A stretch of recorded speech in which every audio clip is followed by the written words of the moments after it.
So hey guys, আমি আজকে চলে এসেছি নতুন একটা মিনি ব্লগ নিয়ে তোমাদের সাথে শেয়ার করতে। তো আমি, মা, জেঠি, ভাই আমরা চারজন মিলে আজকে বেরিয়ে পড়েছি একটু ঘুরু করতে। ভিডিওটা তোমরা পজ করে গেস করে জানাও, কমেন্টে লিখে পাঠাও যে আমরা কোথায় যাচ্ছি।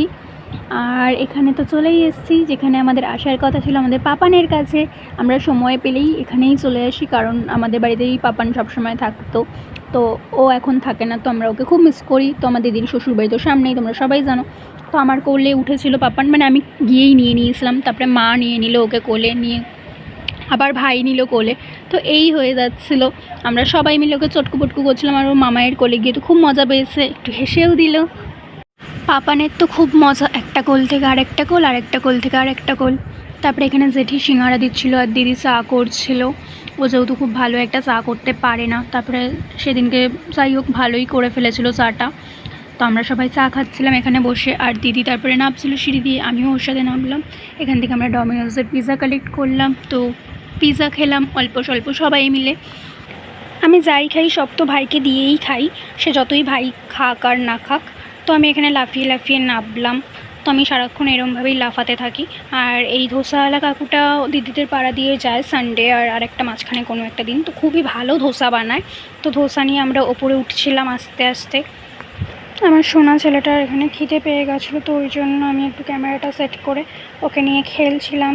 আর দিদিকে বলছিলাম ভিডিওটা করে দিতে, কিন্তু দিদি তো কাজ করছিল, তাই জন্য ভিডিও করে দিতে পারিনি। ওই জন্য আমি নিজেই ক্যামেরাটা সেট করে নিয়ে ওকে খেলছিলাম আর তোমাদের দেখাচ্ছিলাম।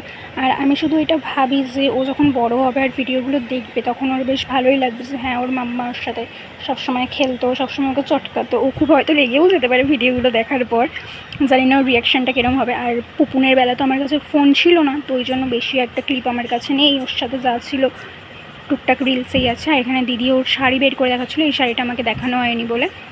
শাড়িটা বের করার পর আমাকে একটাই কন্ডিশন দিয়েছে, আমি তোকে দেখাবো, কিন্তু আমি এই শাড়িটা তোকে দেবো না, কারণ ও সব কিছুই আমি নিয়েই আগে পরে নিই। আর এখানে পাপানের তেল মালিশ করা হচ্ছিলো, ও তেল মালিশ করতে খুব মজা পায়। আর আমাদের বাড়ি থেকে যেহেতু চলে এসছে, ওই জন্য তেল মালিশটা এখন খুব একটা বেশি পারে না দিদি করাতে, ওই জন্য করে না। ওই জন্য যে ঠিক এখানে তেল মালিশ করে দিচ্ছিলো। আর দেখতেই পাচ্ছ ও কিরমভাবে হাসছে, মজা পাচ্ছে। ওর তেল মালিশ হয়ে যাওয়ার পর আবার ওকে আমি কোলে নিয়ে নিয়েছি। তো ও যেই জামাটা পরে আছে সেই জামাটা ও হওয়ার পরের দিন আমি এমবাজার থেকে নিয়ে এসেছিলাম ওকে গিফট করব বলে। তোকে সেই জামাটাই পরানো হয়েছে। আর ভাই ওর খেলনাটা নিয়ে খেলছিল। আর তারপরে আমরা বাড়ি চলে আসলাম, তো ওই জন্য দিদিকে টাটা করে দিলাম আর তোমাদেরকেও টাটা করে দিলাম। তো ভিডিওটা কেমন লেগেছে সবাই কমেন্টে জানিও। Tata, good night.